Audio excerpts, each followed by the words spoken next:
ngo niba ngo Julienne Kabanda ngo yari muri Bekare nango yaratumiye umunya Nigeria none ngo Mignone nawe ngo yatumiye ngo Kayanja nyine muri weekend imwe ubwo araza aravuga ngo Kigali ngo yigaruriwe nyine ngo n'abantu bakorana ngo n'imyuka mibi ubwo n'uguhita bavuga ngo Julienne Kabanda akorana n'imyuka mibi ngo na Mignone akorana n'imyuka mibi bafashe Kigali kubera iki bari kubivuga nuko bagezweho aba babyeyi bafashe oya banza wumve ariko byemeye kera Julienne Kabanda uretse gato Julienne Kabanda akiri hasi na Mignone akiri hasi bakoreraga Imana bakorera nta wari kubabwira kuvuga ngo nta wari gutinyuka kuza kuvuga ko bago bakorana na Satani nukuri reka siyo mama Apotre Gitwaza horagiriza ibene byayo magambo y'abantu umuntu wese ushatse kurya hiti aza kuyira kuri Gitwaza ati Gitwaza ati twahuriye kuzimu abandi ati yagiye mu isanduku abandi ati byagenze gutya impamvu babivuga nuko ari ku gashorishori azi yuko niyibura amaso agatera yakabuye byibuza abantu bari buhindukira kabati ninde wateye ibuye hariya mu bushorishori ariko akiri hasi Mignone akiri hasi atarazamuka ngo akora ibikorwa by'indashyikirwa nk'ibyo akora Julienne Kabanda akiri hasi atarazamuka agakora ibikorwa by'indashyikirwa nk'ibyo akora nta muntu numwe wari kuza ngo atinyuke ngo uvuga ngo ni umusatanike ahubwo bari kubivuga kubera iki bamwe dore ibintu bibitera ni amatiku y'abarokore sibyo kabiri ni amashyari yatwokamye ubona umuntu yateye imbere ukabona umuntu yakoze ibikorwa byiza ukabona umuntu yagusumbye ukabona umuntu ari gukora ibikorwa by'ubumana wowe utashobora ukavuga ati uno muntu reka muhagurukire burwanye wenda numvisha abantu yuko akorana na Satani numvisha abantu ko ubushoboza bukura kwa Satani numvisha abantu yuko Kayanja ari umusatanike waje kumuha imbaraga ariko mu byukuri uretse ibintu tuvuga mu kigare ninde muntu waje agahamya akavuga ati njewe mfite facte zidakuka zidasubirwaho yuko Apotre Mignone na Kayanja ari abakozi ba Satani cyangwa bakorana n'imyuka mibi ngo kuba Kayanja ngafite amavuta man hari abantu benshi baguha ubuhamya bakubwira ibintu Imana yakoresheje Kayanja ku buzima bwabo ariko se kuri we niba abakozi b'Imana bose babaye abakoresha imbaraga mbi babaye abasatanike agahaguruka ati runaka Apotre Gitwaza ati binibi nje kubamengira amabanga ati Mignone biki nibiki mbese umuntu wese ufatika umaze kugera kure mugani wawe kuri we wese ahita hinduka umusatanike hari ikintu yavuze muri ya nkuru ya Kayanja na Mignone ntemeye abantu yewe wowe utemeye icyo Jarika yavuze okay so hari ahantu yavuze ngo ikintu kizabereka ngo abakozi b'Imana ngo babasatanike ngo bakorana n'imyuka mibi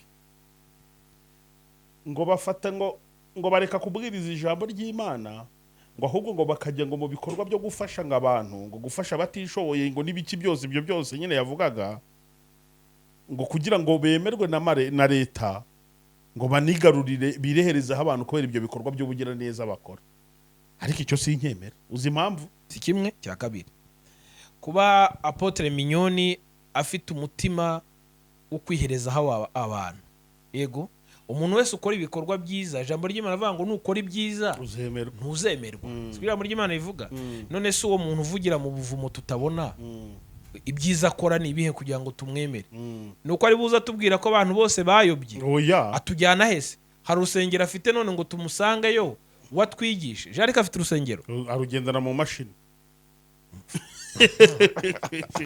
oya njye nicyo mbabivugiye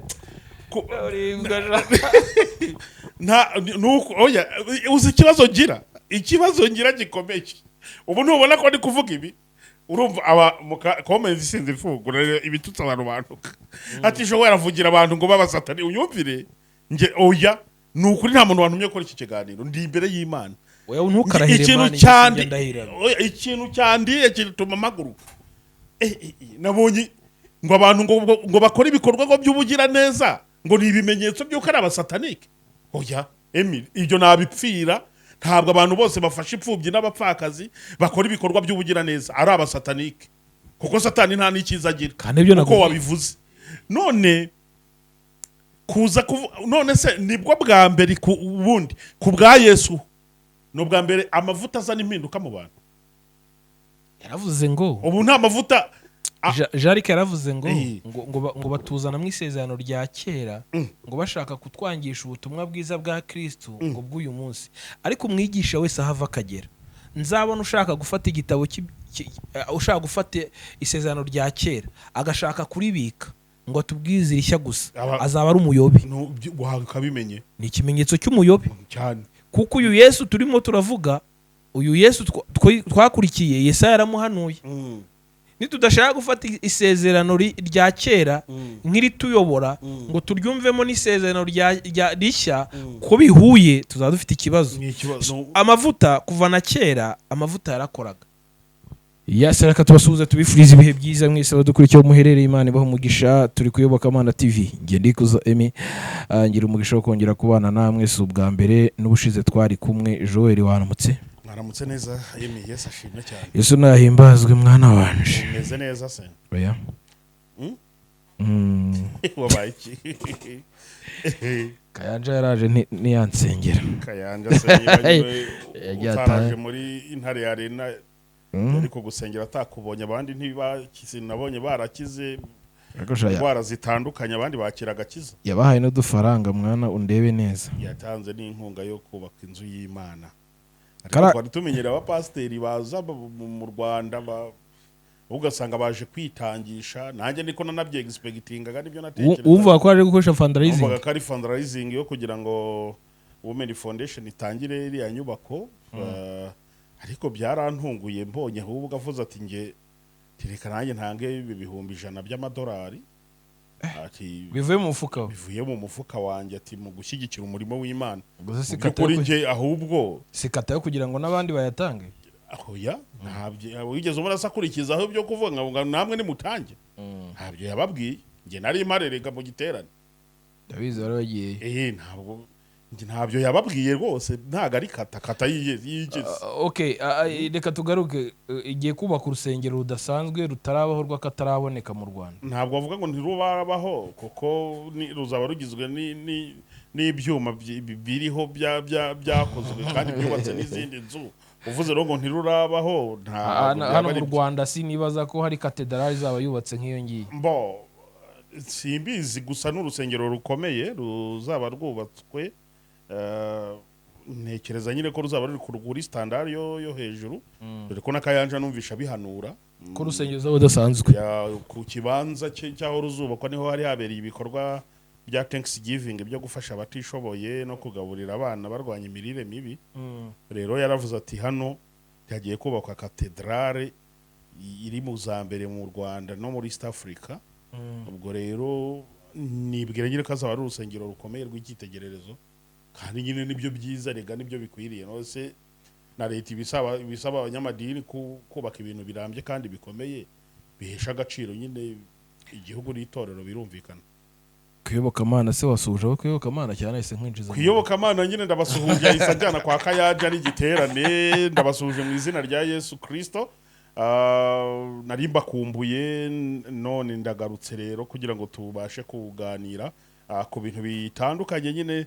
Mbashimira mwese rero aho muherereye, abari mu ntara y'Amajyepfo n'Amajyaruguru, Iburengerazuba n'Iburasirazuba, mu mujyi wa Kigali, ndetse no mu bindi bihugu byo ku migabane itandukanye, muri Amerika, muri Canada, muri Australia, ku mugabane wa Asia tutibagiwe, abari ku mugabane w'i Burayi, mwese Imana nikomeze ihira imirimo y'amaboko yanyu. Wowe ureba ikiganiro nk'icyo ukabubabaye, ukwiye gusenga cyane no kwizera ko Imana yatabaye abandi, nawe izagutabara nk'uko ijambo ry'Imana rivuga ngo abajyana Imana niyo yababaza umuntu, ntabwo ibikora iteka, imugirira ibambe. Nawe rero izakugirira neza. Imana ikomeze idufashe cyane. Wizere ko nawe izakugirira neza, ko atari we yakwigirizaho nkana, ko ntacyo mupfa rata. Yes, hanyuma rero ngewe ndabizi neza ko Joel yitabiriye iki giterane cya Thanksgiving. Yego, cyabereye muri Thanksgiving muri Women Foundation. Ni ingaruka mwaka n'uburi gisanzwe kiba mu mezi asoza umwaka. Hanyuma iki giterane cyari cyo kugaburira abashonje. Cyari cyo gushima Imana, ariko habamo igikorwa bashima Imana bagatanga n'ibyo bayishimisha. Ntabwo bashima Imana mu magambo nyine atari umunwa gusa. No, si umunwa gusa, ahubwo bashima Imana bifatanya n'abantu batishoboye bakabambika bakabagaburira bakabaha ibyo kurya bagatanga mitiwere bakagira mu buryo butandukanye nyine bakagira ibintu bakora ishimwe ryabo bakaritambukiriza no mu bikorwa kandi ngira ngo niko gushima Imana nyakuri. Nyuma iki giterane gitegurwa na Women Foundation ifatanyije na Noble Family Church. Hanyuma rero ni iyo duhita twumva uhedinze ni Apostle Kabera Mignoni. Hanyuma iki giterane kiba ngarukamwaka cyabereye muri Beka cyabereye mu Ntare Arena Rusororo. Kubera iki? Kubera ko ari sare nyine nziza nini yari kwakira iyo giterane. Bikare nayo yari irimo ikindi cya Julienne Kabanda Grace Room Ministries. Ikindi kibera ro mu Ntare Arena nyine. Aka abadamu bakabe bahuza imbaraga. Okay, reka twe kubyinjiramo twige kukomereza. Oya, igitekerezo cyanjye reka none barazitatarije. Ngira gatwe gato nka karindimi. Urumva niba umwe yakoze igiterane umwe agahita mu joininga n'abantu be bakaza kumushigikira nawe je agakora ikindi bakaza bakamushigikira. Ku buryo si biterane byose byabaye mu Rwanda ubwo byasaba yuko niba hari kuba igiterane kimwe hatagira ikindi gipangwa mu gihugu niko nibyifuza ngiye ariko ikifuzo cyanjye ntago bivuze ngo abanyamadini ntabwo babahuje karindari z'ibikorwa byabo kandi umenye ko hari abantu bapanga karindari z'ibikorwa byabo mbere yuko umwaka ugera. No urugero niba ushize muri Afrika hagurukagira ngo byarabaye igiterane cyo kwa Apotre Gitwaza uzi ko cyahuye n'ubundi na all women together bibera hakurya iriya bibera iminsi imwe byarabaye kandi byose byaritabiriwe. Impamvu nagerageje no kubibaza rawaze kubera iki bikorwa nk'ibi bibiri bikomeye mu gihugu mwabihuje. Bamwe baravuga bati twebwe itariki yacu tuyipanga mbere yuko umwaka ushira. Ni ukuvuga ngo Afrika haguruka iba mu mwaka umwe itariki undi mwaka izaberi izwe. Sibyo siziri buri kubyumva. Kandi abandi nabyo bagiye gutegura igiterane ntabwo bajya kubanza kubaza cyangwa kubaza amatorero cyangwa batanga itangazo ati nta bantu mwaba bufite igiterane kuri aya matariki tuhapanga igiterane. Siziri buri kubyumva. Nyuma bihura rero rimwe na rimwe ariko arose ko abanyarwanda ari benshi cyangwa abantu ari benshi bose so bagiye baramutse bagiyeyo bose nta nubwo babona aho bajya. Icyo niyo buri dini ADP ifite igiterane gikomeye kuri stade imwe Gitwaza ari gukora ku yindi Mignoni yagiye ku yindi wenda Christophe ari ku yindi Masenga akajya ku yindi hose ayo mastade yose yakuzura yose hagenera hamwe habura abantu. Okay, ntacyo reka twishimira ibyo bikorwa ni byiza neze ko bitanga umusaruro no mu buryo bw'umwuka abantu bakanakizwa ubwo bizagabanya n'ibyaha. So reka nisimbukire rero igiterane nyirizina kirabaye kimaze kuba ngira ngo cyatumiwemo umupasiteri ukomeye muri East Africa Robert Kayanja wavuye mu Uganda. Hanyuma icyatunguye abantu ni ukubona iki giterane nyine cyo gushima Imana birangiye gikozwemo n'igikorwa cyo gutangiza nyirizina urusengero rwa Noble Family. Hanyuma ibi byari byitezwe mu bari baje muri iki giterane babazi ko ibiri bube cyangwa byabaye surprise. Ntago yari surprise kuba ishobora kuba yarabaye surprise kuba kitabiriye batari abanyamuryango ba Women Foundation cyangwa ngo basengere muri Noble Family Church ariko kuri ba nyir'ubwite bo ntabwo cyabyabatunguye kuko intego z'iki giterane nk'uko Apostle yabivuze mu inyuma hari ikiganiro twagiranye ndi kumubaza imbamutima ziwe z'uko igiterane cyagenze yavuze yuko intego z'igiterane zari eshatu. Wowe wavuganye na Apostle twaravuga Mignoni ufite ijwi rye oya biri kuyoboka Mana dotirwa.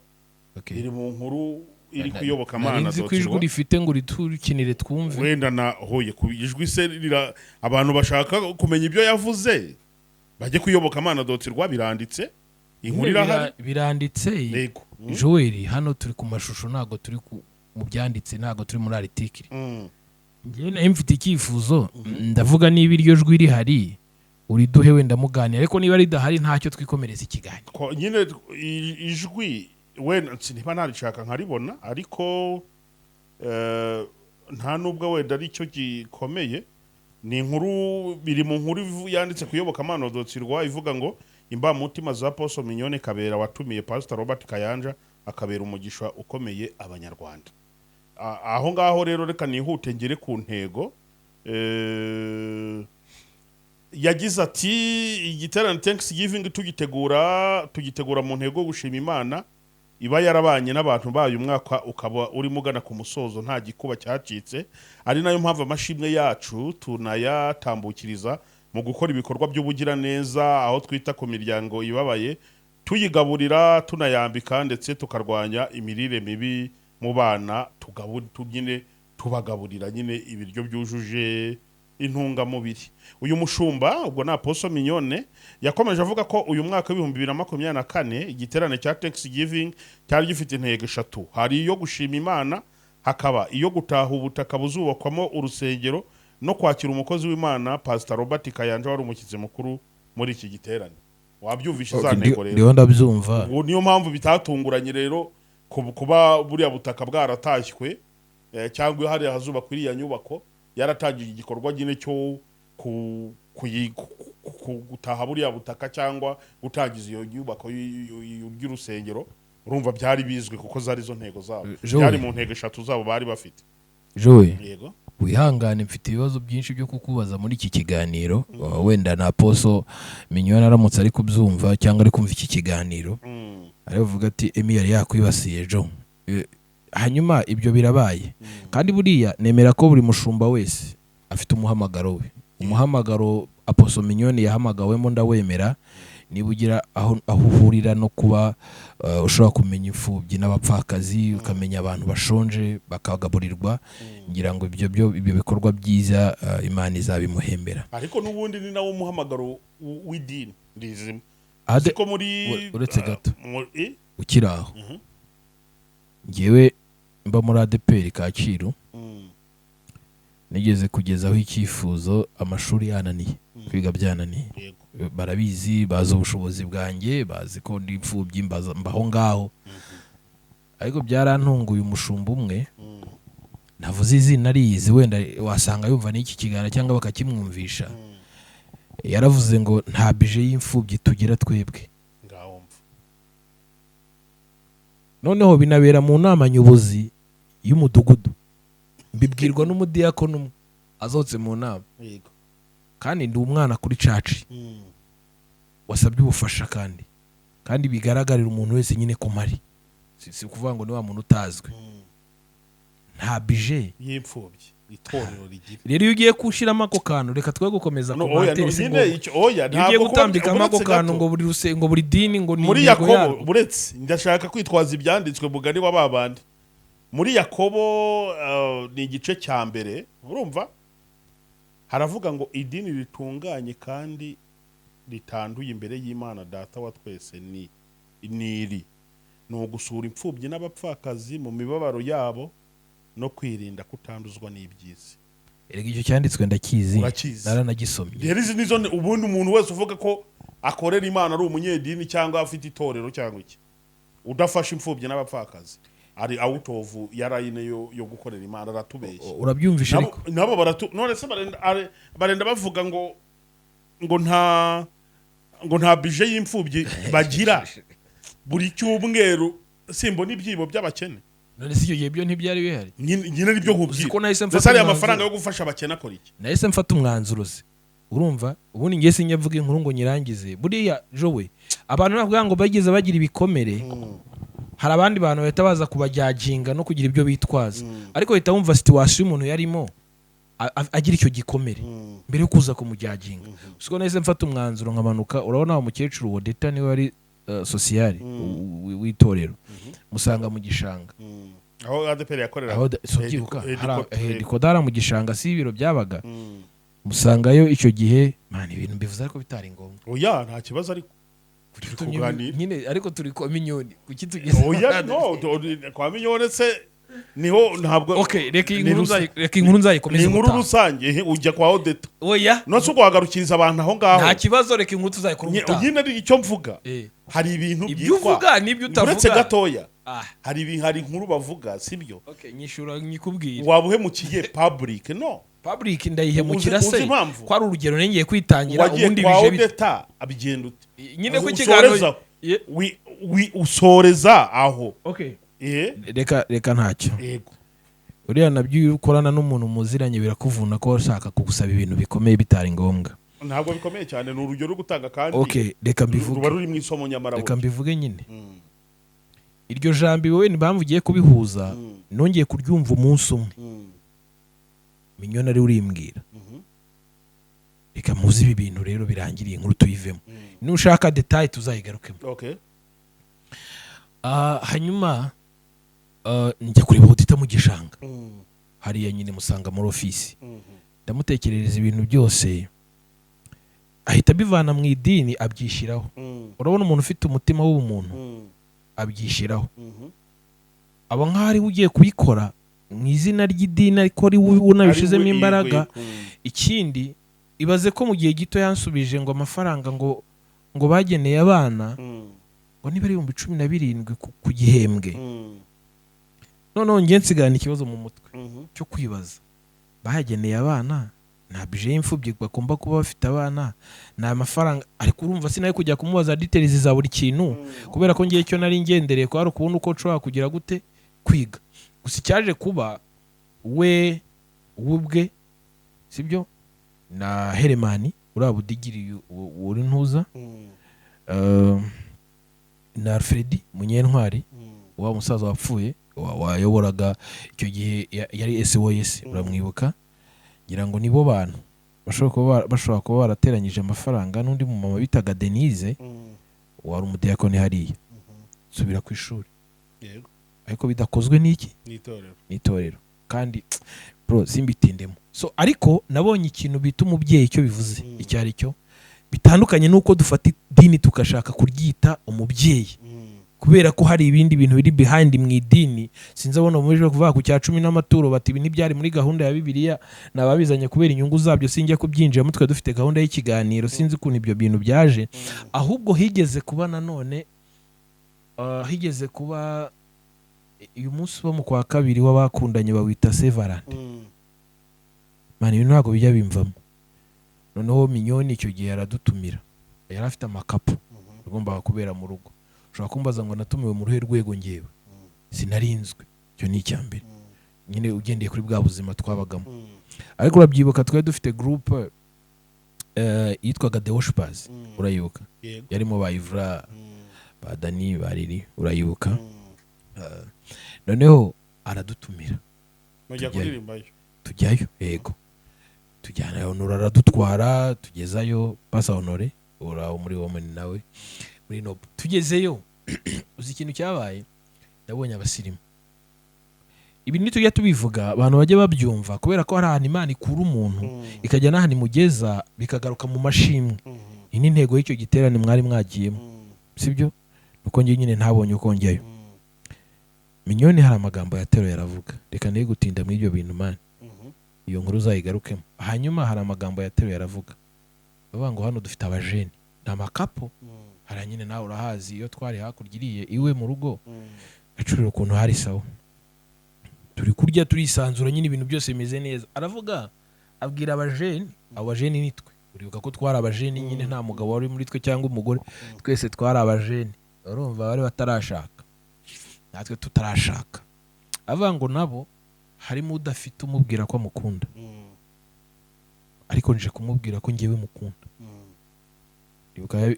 yankoze mu kiganza arabimbwira mani hari igihe umuntu avuga ikintu nyine ukumva nta mbaraga gifite mukabifata nk'ibintu bisanzwe ariko wenda wagihuza n'amateka kikaza ari ikintu gifite iki imbaraga iyo nkuru rero tuyisimbuke tuzayigarukamo ubutaha siyo yari igenderewe hano muri arena intare hariya mwari muri habaye icyo bita surprise ku bantu bamwe Kayanja amenya amafaranga menshi urabona amafoto ngende mu bantu babonye ifoto hari bwa mbere ko Kayanja amenya amafaranga menshi hanyuma ndashaka kwibaza iki gikorwa urabizi ko hari abantu benshi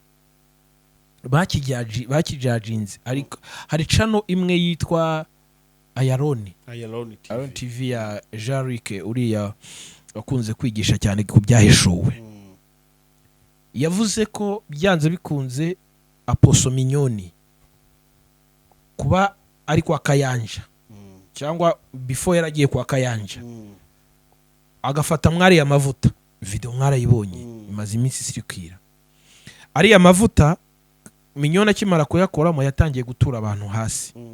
Joel unyumve, sinongera kukubaza wenda naha mvugenda kubaza ibindi bike cyangwa se mbashe gutanga igitekerezo cyanjye.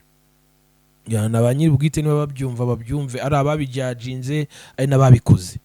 Bro, abantu ngo batangira kugwa hasi. Video mwarayibonye. Noneho abantu batangira kubijajinga. Kayanja ageze hano mu Rwanda. Nge ndibuka sinahamagaye Jarike ariko nahamagaye umuntu ufite content nk'iya Jarike.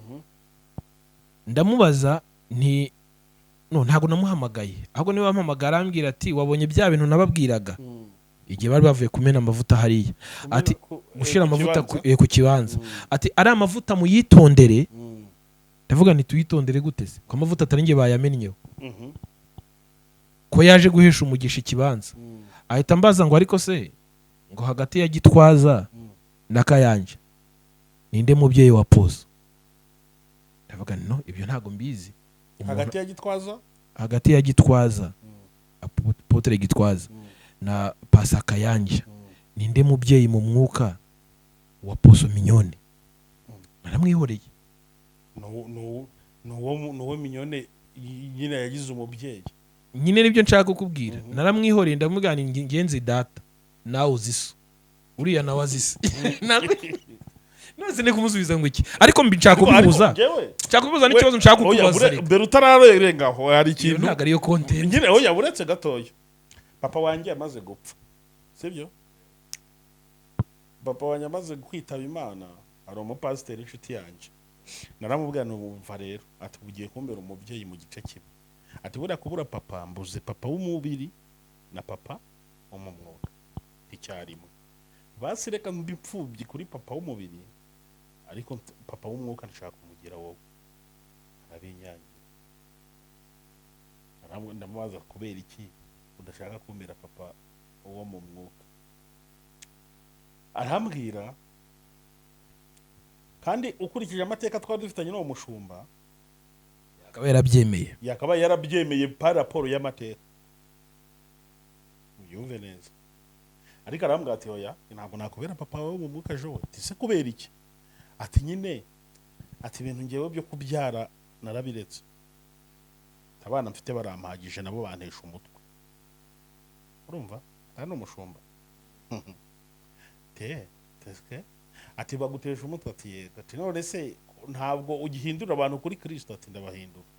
None se yimuhindura abantu kuri Kristo ntubu babereye umubyeyi? Ati yego. Ati none se we ko wakira agakiza ukabukuze igenda wibereso. Yanga kumbera Yesu umubyeyi. Hari impamvu nyinshi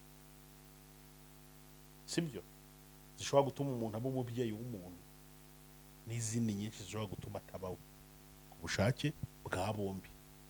Siko mvuze aho kuri iyo case kuri Gitwaza na Mignoni, ntabwo ari ko mvuze. Uwo muntu ujajinda akasa n'ubitegeka ninde kucya commanding akanategeka yuko Apotre Mignoni umubyeyi wagomba kuba Gitwaza, kuko ngo yigeze hasengera. Ntabwo abantu bose basengeye mu bintu byo kubyara n'abana n'ibiki. Ntabwo abantu bose basengeye ahantu bwa mbere ari bo automatically bahita babagira ababyeyi bo mu sinziri bubyemera. Ndabyemera. Wowe papa w'umwuka aho wasengeye mbere, umuntu wakuyoboye mbere niwe mubyeyi wabo mu mwuka. Tuvugije ukuri. Unsubize. We nagusubije ntago ari we. Ntabwo ari we. Sibyo? None se uwo muntu nabwiye gutyo nge ko yanze kumbera umubyeyi wo mu mwuka kandi par rapport y'amateka automatically wenda byagombye kumugira umubyeyi wo mu mwuka n'urunya. Ntabwo ibintu byo kubyara umubyeyi wo mu mwuka ntaho bihuriye n'amateka abantu banyuzemo cyangwa no kuba abantu baranyuze ahantu cyangwa iki ku buryo yakwirirwa judging ngo ari Kayanja ngo ari na Gitwaza ngo umubyeyi wo mu mwuka Apotre Mignoni ngo yagombye kuba runaka. Se ni wowe ubitegeka?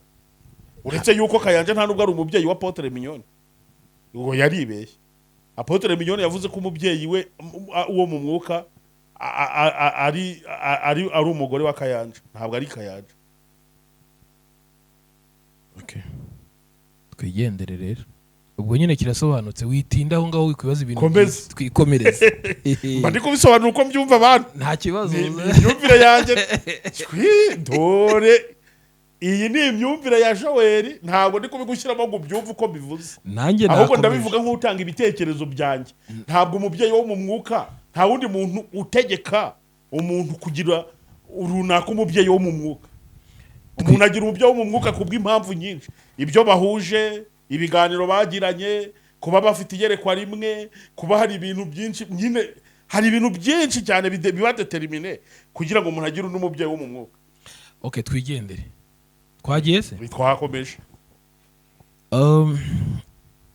Aya mavuta bavuga ko harimo izindi mbaraga, biterwa n'iki? Kubera ko impamvu ngiye kubikubwira, ngira ngo abakozi b'Imana benshi singiye kubadefanda cyangwa kubavuga nabi, ariko batangira bafite ijambo ry'Imana, bagatangira bakora, abantu bakabumva, bakabakurikira. Niba igihe kigera wenda ibyo bavugaga bigakama, bakabona imbaraga zirangiye bakajya gushaka imbaraga, ntabwo tuzi uwagiye kuzishaka. Kuko n'uwaza batereka mbaho urutonde rw'abantu bakoresha imbaraga z'ikuzimu cyangwa z'imyuka mibi, ngewe yampa urutonde, ariko na buri wese ampa proof igaragaza ko akoresha izo mbaraga. Kuko byazarangira abamaze gutera imbere bose tubise ko bakoresha imbaraga z'iki z'ikuzimu. Urabona na ba Ernest ahantu bageze, urumva barimo baraza bihuta, kandi Imana iri kubagura, ariko ntibabura kuvuga ko nabo batangiye gukoresha izo mbaraga z'ikuzimu. N'ubu ngubu wenda subona ko mfite channel yitwa Ihumure TV ikiri hasi, ubu ndamutse mvudutse nkakubita kuri miliyoni, kuri subscribers miliyoni, bahita bavuga ati ntibona hari igitambo yatanze umugore ugese yatanze umwana we. So hari impamvu nyinshi. So nkavuga koko aya mavuta ku ruhande rwawe, ukurikije ibyo wenda bajarike basobanura, koko ni imbaraga z'imyuka mibi?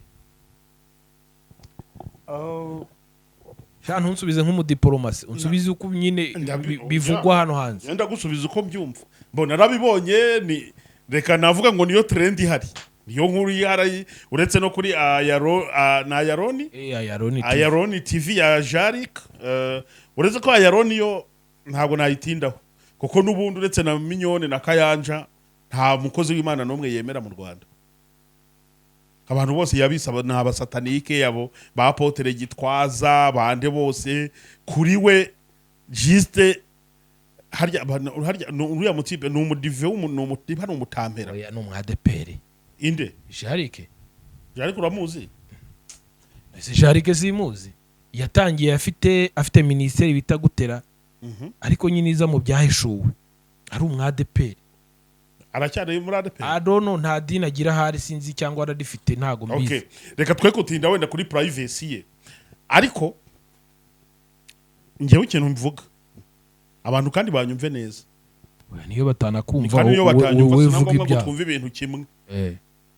Ngewe ikintu nemera, ntabwo kubona umuntu aza atagira umukozi w'Imana n'umwe yemera, ntabwo bihita bituma abakozi b'Imana bose baba abasatanike. Ahubwo nawe mugiraho ikibazo nyamugane wawe, kuko urebye kuri channel ye ibintu biriho byose ni ibikritika abakozi b'Imana, bikritika amahame y'Imana, kandi akabivuga mu buryo apana amahame y'Imana ko kantu igashira. Okay, oya amahame y'Imana reka yego sorry, amahame y'Imana reka tubyihorere.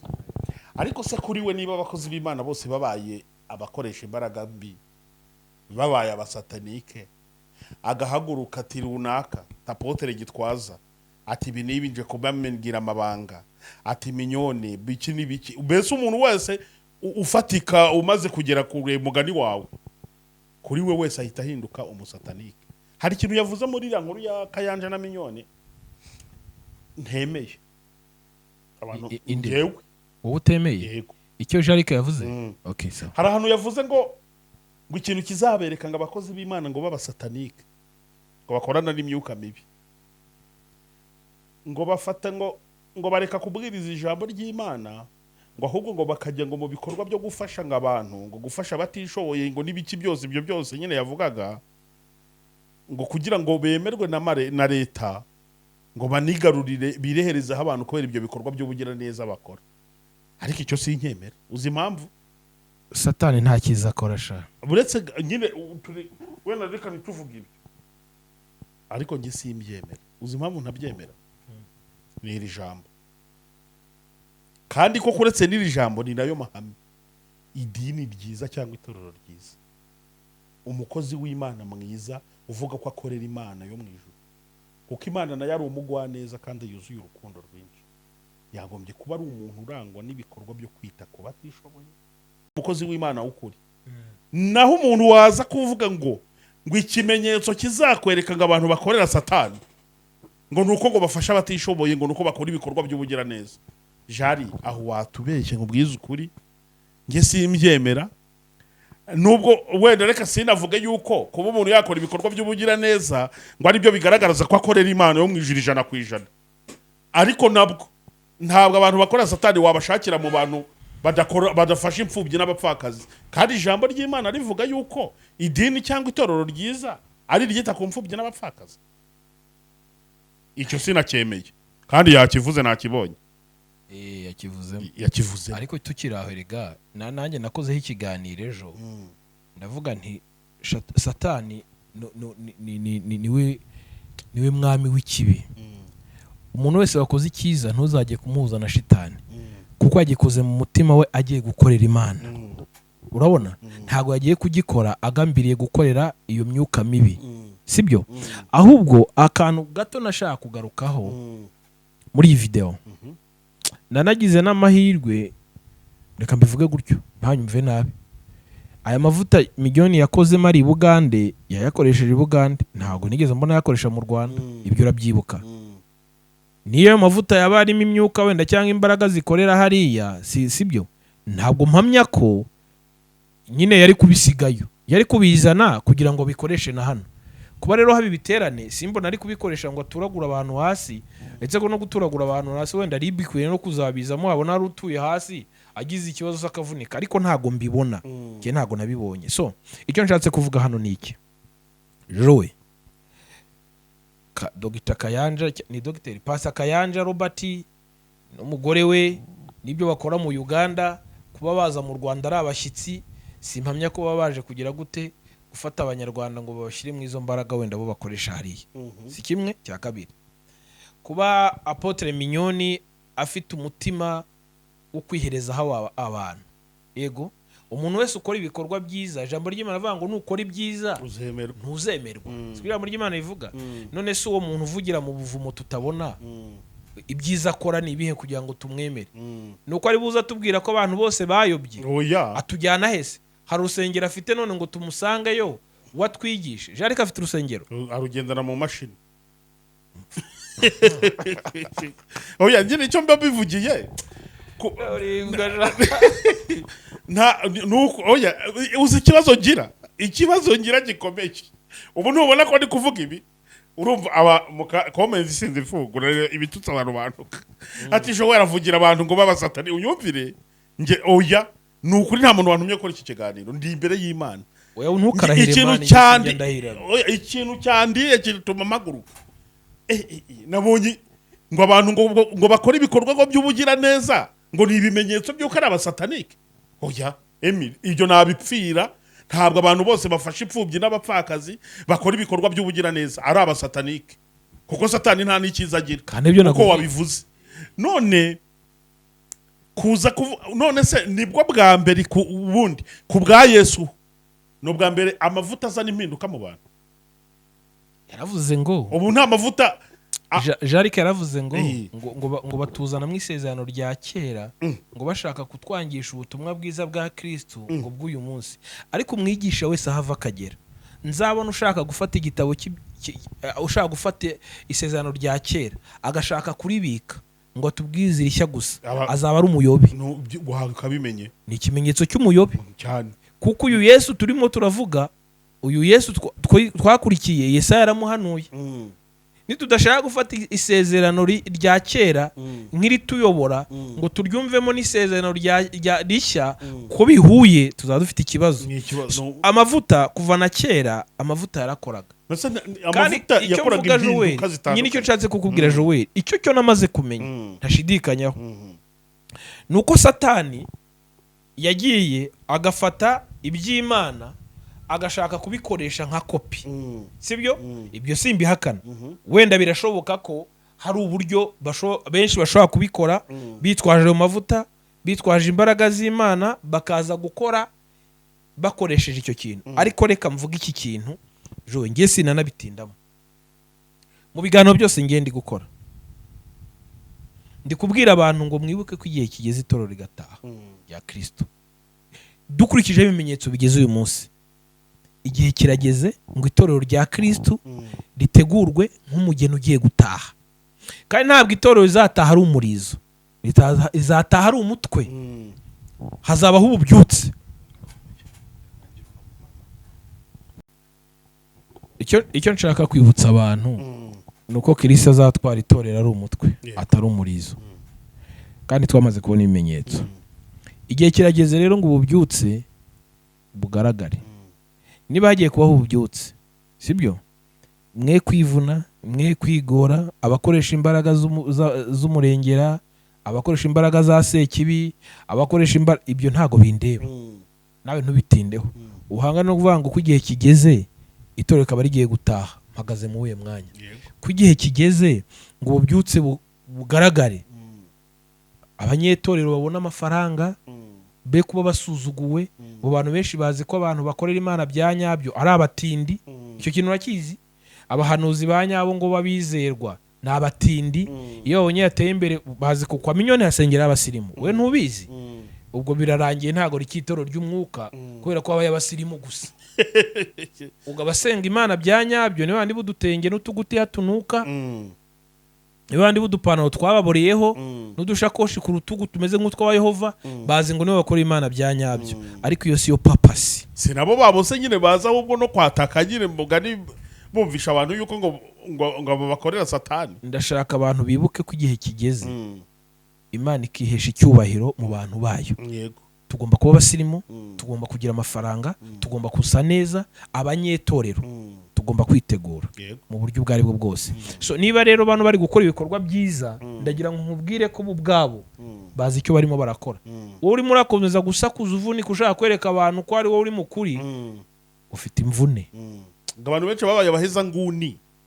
Ntabwo ngaruka kuri mikoro shanagiye. Abantu benshi babaye abaheza nguni juste kuza ugasanga ngo umuntu none se reka nkubaza ubundi Kayanja kuza mu Rwanda cyangwa ibikorwa yakoze mu Rwanda biriya byo gusuka ibuye hamavuta sibyo kwakira kibanza nge narabajisha ibi bintu bishatse kuvuga iki barambwira bati nuko hayesha umugisha sibyo ati nuko hayesha umugisha ati kubera yuko ntituzi mu mibereho yaho harakorewe ibiki atari ku mukozi w'Imana yahamenye ari amavuta arahasengera nk'umuntu uri kuhahesha umugisha nk'ahantu hagiye kubakwa ingoro y'Imana cyangwa inzu y'Imana.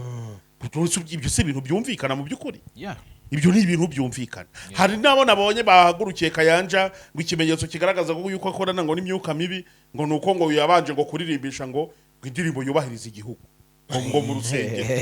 Ndavuga ariko se koko nukuri indirimbo yubahiriza igihugu nyine ko ari umunyamahanga waruje mu gihugu akaba akunda u Rwanda nkuko yagiye abivuga yaranaruhanuriye mu buryo bumwe cyangwa ubundi. None kuba yaje uvuga ati rero banyarwanda bene data nimureke twubaha Imana ariko twubahe n'igihugu tubanze turirimba indirimbo yubahiriza igihugu. Ibyo bihuriye no kuvuga ngo umuntu akorana na Satani mu by'ukuri. Abantu bararushye Imana twe ibintu byo kuvuga ngo Apotre Mignone ngo na Kayanja harabona abonye bakoze inkuru niba ngo Kigali yafashwe ngo n'imyuka ya ngo ya Uganda ngo ya Nigeria ngo niba ngo Julienne Kabanda ngo yari muri Bekare nango yaratumiye umunya Nigeria none ngo Mignone nawe ngo yatumiye ngo Kayanja nyine muri weekend imwe ubwo araza aravuga ngo Kigali ngo yigaruriwe nyine ngo n'abantu bakorana ngo n'imyuka mibi ubwo n'uguhita bavuga ngo Julienne Kabanda akorana n'imyuka mibi ngo na Mignone akorana n'imyuka mibi bafashe Kigali kubera iki bari kubivuga nuko bagezweho aba babyeyi bafashe oya banza wumve se ariko byemeye kera Julienne Kabanda uretse gato Julienne Kabanda akiri hasi na Mignone akiri hasi bakoreraga Imana nta wari kubabwira kuvuga ngo nta wari gutinyuka kuza kuvuga ko bago bakorana na Satani nukuri reka siyo mpamvu Apotre Gitwaza horagiriza ibene byayo magambo y'abantu umuntu wese ushatse kurya hiti aza kunyira kuri Gitwaza ati Gitwaza ati twahuriye kuzimu abandi ati yagiye mu isanduku abandi ati byagenze gutya impamvu babivuga nuko ari ku gashorishori azi yuko niyibura amaso agatera yakabuye byibuze abantu bari buhindukira ko bati ninde wateye ibuye hariya mu bushorishori ariko akiri hasi Mignone akiri hasi atarazamuka ngo akora ibikorwa by'indashyikirwa nk'ibyo akora Julienne Kabanda akiri hasi atarazamuka agakora ibikorwa by'indashyikirwa nk'ibyo akora nta muntu n'umwe wari kuza ngo atinyuke ngo uvuga ngo ni umusatanike ahubwo bari kubivuga kubera iki bamwe dore ibintu bibitera ni amatiku y'abarokore sibyo kabiri ni amashyari yatwokamye ubona umuntu yateye imbere ukabona umuntu yakoze ibikorwa byiza ukabona umuntu yagusumbye ukabona umuntu ari gukora ibikorwa by'ubumana wowe utashobora ukavuga ati uno muntu reka muhagurukire burwanye wenda numvisha abantu yuko akora na Satani numvisha abantu ko ubushobozi bukura kwa Satani numvisha abantu yuko Kayanja ari umusatanike waje kumuha imbaraga ariko mu by'ukuri uretse ibintu tuvuga mu kigare ninde muntu waje agahamya akavuga ati njyewe mfite fagite zidakuka zidasubirwaho yuko Apotre Mignone na Kayanja ari abakozi ba Satani cyangwa bakorana n'imyuka mibi ngo kuba Kayanja ngafite amavuta man hari abantu benshi baguha ubuhamya bakubwira ibintu Imana yakoresheje Kayanja ku buzima bwabo man ku buryo ushobora kuvuga ubwo buhamya nabwo bukagucarenjinga kuvuga ati ni kubera iki abakozi b'Imana bakoreshwa imirimo n'Imana n'ibitangaza bikomeye aho kugira ngo abantu bavuge ko ari Imana yabikoze ahubwo bahagurukira kubitwerera Satani ese Imana ntikora kandi Yesu ubwe yarivugiye mu ijambo ry'Imana aravuga ngo nimunyizera gusa kunyizera muzakora nk'ibyo nakoraga ndetse mu birenze ni ukubera iki abantu barenga iryo renga yobora Yesu yavuze ko abantu bazamwizera bazakoreshwa ibitangaza bikomeye nk'ibyo yakoze bafata ibyo bintu bakabicishamo umusitari byose abanyabitangaza bose n'abantu bakoreshwa n'Imana bose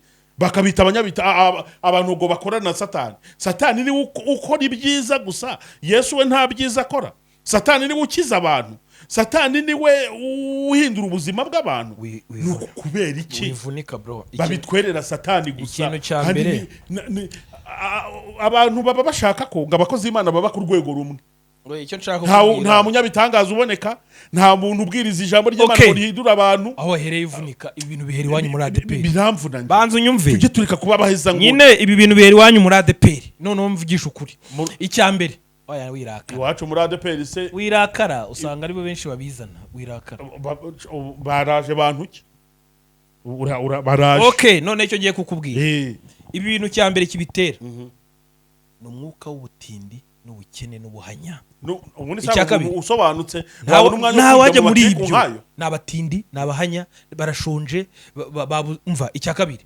n'abanyeshari n'abarozi icya gatatu warondora ibintu byinshi abantu babaheza nguni bigize hari abantu njya mbona umuntu weza nguni n'umuntu uzi ibyo akora n'umuntu uzi ibyo avuga mu minsi ishize nzahari inkuru nshaka gukora y'urutonde rw'abayobi kandi bigaruriye abantu hari abantu bayobye barenze umusaraba urumva birirwa bigira abatagatifu ng'ibintu byose ngo Imana yambwiye ng'ibintu byose ngo neretswe ibintu wagira ngo niwe wagira ngo abana n'Imana ngo ni petit frère wayo kuba amaze iminsi bakwerekwa Joel arafungwa Joel arapfa baramushingura nafungwa nazira amakosa nakoze ntabwo nazira yuko bahanuye urajya mu bitaro urumva man hari abantu bigize abaheza nguni urumva kugira ngo bigarurire rubanda kuko bazi ko benshi mu bantu babakurikira ari abantu bari mu iyo kategori yo kuba nyine barigize abantu bureka babatagatifu wagira ngo nibo bazajya mu ijuru bonyine, wagira ngo Imana Yesu yabacunguye ku bwabo ngo abandi bakabona ngo amahirwe ku bwabo, ngo urumva ngo mubona ngo imvura ngo igwa mu mirima ngo yatwese ngo namwe ikagwa mu yanyu ngo muraprofita ngo kuturi abakiranutsi. Urinde wowe ushaka kuvuga ko amaraso ya Yesu yagucunguye wenyine ku buryo wumva ko abandi ngo abageraho cyangwa ngo atugeraho ngo hari ari amahirwe tugize.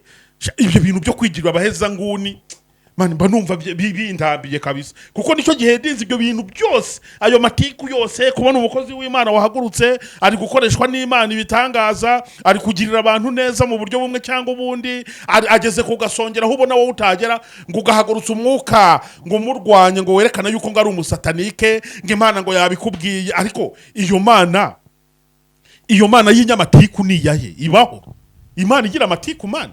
Kera niho twajyaga tujya gusenga mu cyumba bakavuga ati hano harimo umusambanyi n'urugero, none ubihanuye akabaza ngo Imana ngo yanze kwihana, ngo Mana ngo uyu musambanyi ko yanze kwihana ngo dusengane cyangwa tumusohore.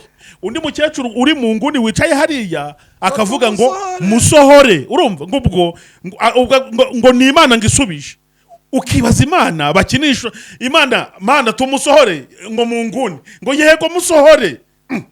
Imana igira amatiku, igira ubujajwe, igira amacabiranya, igira ubugome, igira ubutindi. Mana abantu bakwiye kujijuka bakareka kwigira abaheza nguni. Niba ko kuri n'umukozi w'Imana man uriya mujobo kurera arayoni niba arayoni yirirwa tukabakozi b'Imana, yirirwa reka nta bindi bintu bye byose n'ukwerekana ko abantu ngari abasatanike kandi bose baramurenze. Ni umuntu uraho itorera rigendana muri computer, ni umuntu uraho udashinga ntabyine, ariko ngo yigaruriye ngo abantu ngo reka ngo niwe ngo wishurirwa ngo ibintu bikomeye. Ndabivuze ikizanga umuti, njyewe nkwiye kubwira abantu ngo bakwiye kureka ubuheza nguni. Nsoza biravuga iki kuri public? Ireba ibi bintu, irareba ibivugwa, irareba ibyabaye, ikareba ngo n'imbuzi babonye. Buri wese ku ruhande rwakwiye kwireba iki gihe dusohoyemo, ugacunga izamu ryawe ukamenya ko nta muntu n'umwe uzakugera mu ijuru, sibyo? Cyo ni kimwe. Icya kabiri, nta n'umuntu uzakugororerwa cyangwa nta muntu wakoze uzagororerwa ingororano zawe cyangwa uzahabwa ize. Icya gatatu, nta muntu n'umwe uzaguhanirwa cyangwa uzaguhemberwa. Buri wese nacunga izamu rye, abe maso, asenge, amenye gusobanukirwa ubuhanuzi bw'ukuri n'ubutari ubw'ukuri, amenye gusobanukirwa abakozi b'Imana b'ukuri n'abatari ubw'ukuri. Ariko ibi bintu by'abantu batugira abaheza nguni bagashaka gufata ibintu byose ngo bigorobarize, ngo abantu bose ngo bafasha ngo abatishoboye ngo bakora ibikorwa byiza, ngo bose ni abasatanike. Ugatinyuka ukabivuga koko gutyo. Yesu umwana w'Imana ubwo yarivugiye ngo idini ryiza ni iryita ku mfubyi n'abapfakazi, nirifasha abantu koko niryirinda kwanduzwa n'isi. Urumva rero Emi mugenzi wanjye, mba mvuze gutya wena nkabivuga n'ubukana, ariko abantu bakwiye gusobanukirwa. None se Gitwaza baramugira umusatanike, sibyo? Apotre Mignone na Kayanja babagire abasatanike ngo kubera babonye ko Mignone ngaziranye na Kayanja, kandi Kayanja ngo kubera akoreshwa ibintu bikomeye ngo bavuga ko ari umusatanike. Ninde ufite fagite zuko Kayanja ari umusatanike? Kandi ikindi niyo yaba ntabwo bihita bivuga yuko umuntu wese bamenyanye nawe ahita aba umusatanike. Ibyo ni ibintu bitandukanye cyane. Ngo Gitwaza n'umusatanike, Mignone n'umusatanike, Julienne Kabanda abaye umusatanike, Kayanja abaye umusatanike, n'abandi bazagenda baduka bagakoreshwa n'Imana ibitangaza bikomeye, bose ngo babaye abasatanike. Niyo wakamana ni satanike. Abantu dukwiye kureka ngo buheza nguni rwose, buri wese agacunga izamu rye ku giti cye. Ndanasoje kandi ubwo njye nta kindi kintu numva nshaka kuvuga. Musa urakoze cyane. Reka dushimire abadukurikiye kuyobokamana TV. Imana ibahe umugisha, mukore subscribe, nejo muzagaruke reka tubarebere izindi nkuru zikurikira. Mwakoze cyane. Ngiye nari Kuzo Emi, ngiye nari Joel. Murakoze cyane, Imana ibahereze umugisha.